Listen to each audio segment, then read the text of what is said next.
wassalatu wassalamu ala asyrofil anbiya'i wal mursalin wa ala alihi wa sahbihi ajmain amma ba'd. Yang pertama Bapak Fadil selaku Kepala Sekolah SMK Negeri 1 Baperan, yang Muhammad Ketua Ibu Dian Ratna Putri selaku guru sejarah. Di sini saya dan teman-teman saya ingin mempresentasikan tentang kolonialisme Spanyol masuk ke Indonesia. Sebelumnya izinkanlah kami memperkenalkan diri terlebih dahulu. Nama saya Jumiatini. Nama saya Siti. Perkenalkan, nama saya Yusuf Aja. Nama saya Jenis Yoani. Saya Aulia Uzanisa. Saya Ina Muhammad. Saya Diana. Saya Nova. Saya Asep. Saya bilang sana. Saya Ina. Saya bilang.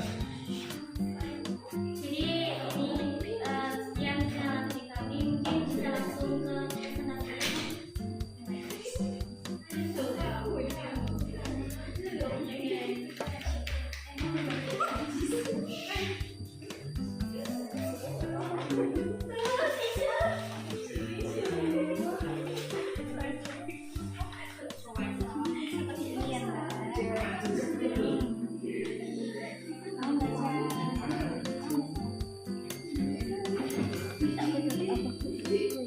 Fondo Espanol.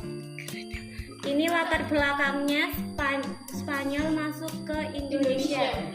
Penjajahan Spanyol di Indonesia memiliki tujuan utama dari pelayaran mencari daratan atau daerah untuk menemukan wilayah yang menghasilkan rempah-rempah dan mewujudkan semangat mimpi 3G, yakni gold kekayaan, glory kejayaan, dan gospel menyebarkan agama Nasrani. Penjajahan dan ekspedisi yang dilakukan oleh Spanyol ini disebarkan oleh politik yang penting. Peristiwa tersebut adalah kekalahan kerajaan Katolik saat Perang Salib dan jatuhnya Konstantinopel kepada Kekaisaran Turki Utsmani. Jatuhnya kota Konstantinopel ini menjadi salah satu faktor utama dan terjadinya pelayaran bangsa Eropa ke benua lain termasuk Asia dan Indonesia. Pasalnya, semenjak Konstantinopel dikuasai oleh Turki Utsmani, masyarakat Eropa menjadi kesulitan untuk mencari jalan atau akses perdagangan ke Asia. Kaisar Turki Utsmani Sultan Muhammad II jatuh melarang perdagangan Eropa untuk masuk ke kota Konstantinopel. Hal itu yang menyebabkan Spanyol mengerahkan pelautnya untuk berlayar dan mencari jalur perdagangan baru sekaligus menemukan daerah penghasil rempah-rempah.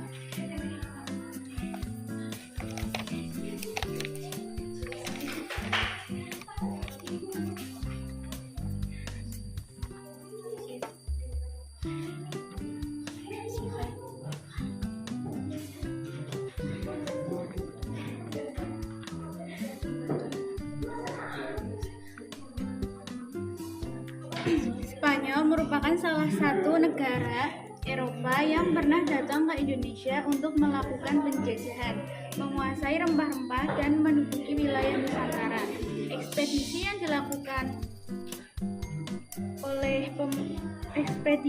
dilakukan oleh kerajaan Spanyol ini didukung oleh pemerintahannya untuk menemukan sumber rempah-rempah baru. Maka untuk mendukung ambisi tersebut, Spanyol pun melakukan beberapa ekspedisi pelayaran untuk mencapai Indonesia. Pelayaran tersebut dilakukan oleh dua penjelajah berbeda, yakni Christopher Columbus dan Ferdinand Magellan. Pelayaran yang dipimpin Christopher Columbus adalah seorang nahkoda handal yang dikenal juga sebagai pedagang dan penjelajah lautan. Ketika Eropa sedang mencari jalan menuju Asia Timur, dia percaya bahwa berlayar ke arah barat dan melintasi Samudra Atlantik adalah jalan tercepat menuju Asia. Rencana ekspedisi ini sempat akan gagal karena terkendala biaya. Namun Columbus berhasil meyakinkan Ratu Isabella untuk mendanai pelayarannya.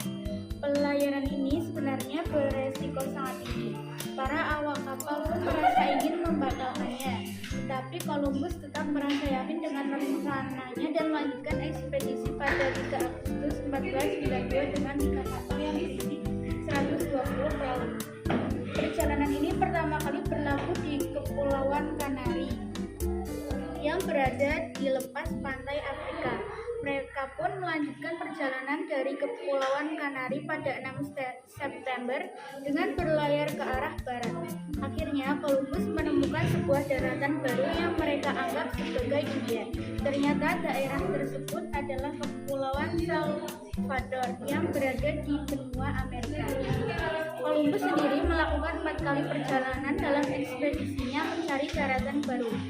Pada perjalanan pertama, mereka berhasil menemukan San Salvador dan menjelajahi wilayah sekitarnya. Pada perjalanan kedua, dia berlabuh di Houston sepanjang selatan kota Cuba yang kemudian dia namai sebagai Pulau Dominika. Pada perjalanan ketiga, dia memperluas daerah jajahannya ke selatan Amerika, khususnya Trinidad dan Venezuela. Dan untuk perjalanan keempatnya, Columbus berhasil hingga ke Honduras, Panama Amerika Tengah, Meksiko, dan Santiago, Jamaika. Pelayaran yang dipimpin oleh Ferdinand Michael Hayes adalah seseorang yang telah cukup lama bekerja di pemerintahan Spanyol yang juga merupakan keturunan Portugis.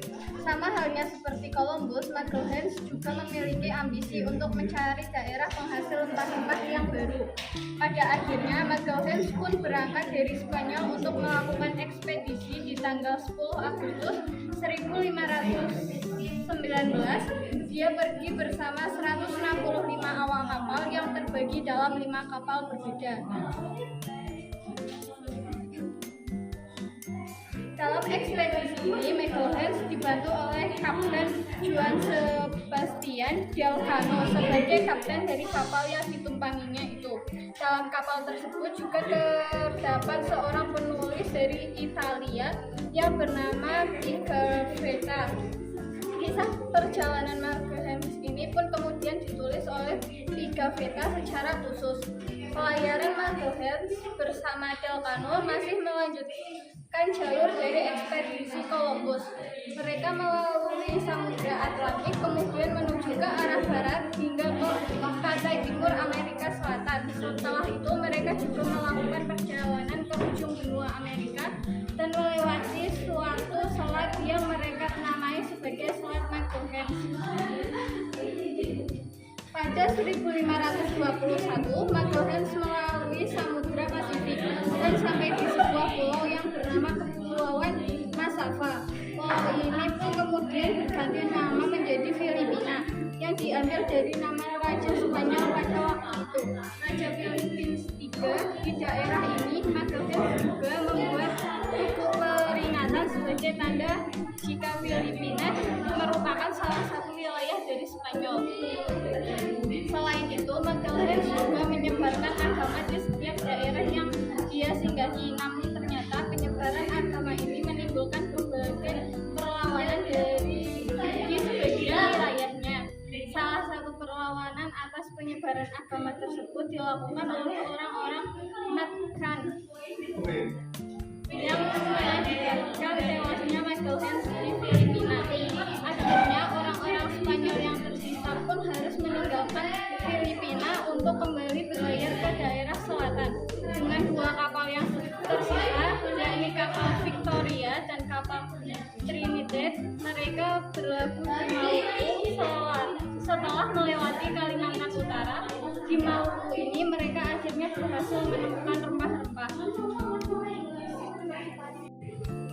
Kolonialisme Spanyol. Yang pertama dimulai sejak kapal penjajah Spanyol yang berhasil berlabuh di Maluku pada 8 November 1521. 1521. Yang kedua, bangsa Spanyol berhasil sampai ke Nusantara setelah berlayar melalui Filipina melewati Kalimantan Utara dan tiba di Tidore. Yang ketiga, saat sampai di Tidore, bangsa Spanyol diterima baik oleh masyarakatnya dan bisa melakukan transaksi perdagangan dengan orang-orang Tidore. Yang keempat, namun ternyata karena Portugis telah lebih dulu sampai di Tidore, mereka pun merasa terancam dan berujung pada perselisihan. Yang kelima, persaingan semakin tajam setelah Portugis berhasil menjalin persekutuan dengan Ternate dan Spanyol bersahabat dengan Tidore. Yang keenam, Spanyol dan Portugis memanfaatkan permusuhan yang terjadi antara Tidore dan Ternate. Yang ketujuh, Spanyol yang dibantu Tidore berperang melawan Portugis yang dibantu Ternate. Selanjutnya Portugis mendapat kemenangan dan kekalahan perang tidak menjadi alasan Spanyol menyerahkan Maluku begitu saja. Dan perselisihan antara Spanyol dan Tidore tetap berlanjut. Untuk menyelesaikan konflik, Spanyol harus meninggalkan Maluku, kemudian mendapatkan Filipina dan Portugis tetap berkuasa di Maluku.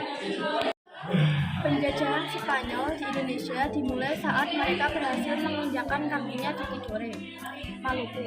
Saat itu, Spanyol singgah di Maluku setelah berlayar dari Filipina ke arah selatan melewati Kalimantan Utara. Kedatangan bangsa Spanyol di Indonesia ini disambut baik oleh masyarakat Tidore, tetapi mereka justru menjadi ancaman bagi Portugis yang sudah lebih dahulu menduduki wilayah Maluku. Perselisihan antara dua bangsa Eropa itu pun tak dapat dihindari. Bahkan keduanya sempat terlibat perang dengan memanfaatkan permusuhan yang terjadi pada kerajaan lokal Ternate dan Tidore. Untuk mengakhiri perselisihan tersebut, akhirnya dibuat kesepakatan antara Spanyol dan Portugal melalui sebuah perjanjian bernama Perjanjian Saragossa. Dari perjanjian ini, akhirnya Spanyol pergi dari Maluku dan Portugis dapat terus menetap di Maluku. Dengan perginya Spanyol dari Maluku, berakhir juga penjelajahan Spanyol di Indonesia. Yang presentasi tentang kolonialisme Spanyol masuk ke Indonesia. Mungkin itu saja yang dapat kami sampaikan. Tentunya mohon maaf. Wabillahi taufiq wal hidayah. Wassalamualaikum warahmatullahi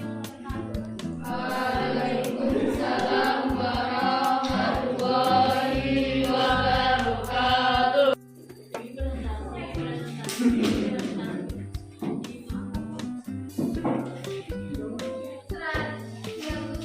Hehehe